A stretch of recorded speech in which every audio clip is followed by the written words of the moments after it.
Welcome to my channel, my Showbiz Corner. Viewers, supporters, subscribers. Hello mga ka-showbiz! Welcome back to my channel, My Intrata. Bonggang-bongga talaga dahil pupunta siya sa Paris para sa Paris Fashion Week. Hindi lang sa rarampa, kundi mag-perform din. Kakanta siya ng kanyang latest English version na Ama Kabugera. At the same time, may time din siya at may schedule na rarampa sa Paris. Tatlo yung nilook forward ko, yung dalawang fashion show po. Una-una yung kay Miss Fanoy at saka Mr. Leo Almudal. Hindi lang po ako kakanta doon kay Mr. Leo. Bale, sa kanilang dalawa po ay, my God!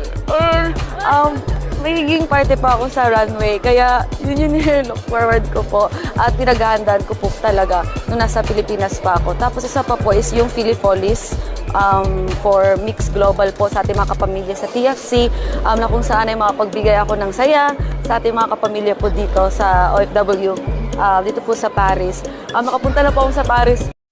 O diba, ito talaga ang dati ng pangarap ni Maymay na makarampa sa Paris Fashion Week 2024 at kakanta siya na kanyang English version na kanta na Ama Kabugera na i-launch niya sa Paris Fashion Week. Kaya naman, narito pa ang sinabi niya.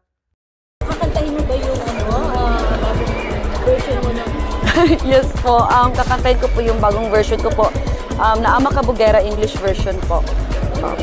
Bale, kumbaga ila-launch ko po siya dito kasi September 29 din po lalabas yung Ama Kabugera English version po. Okay.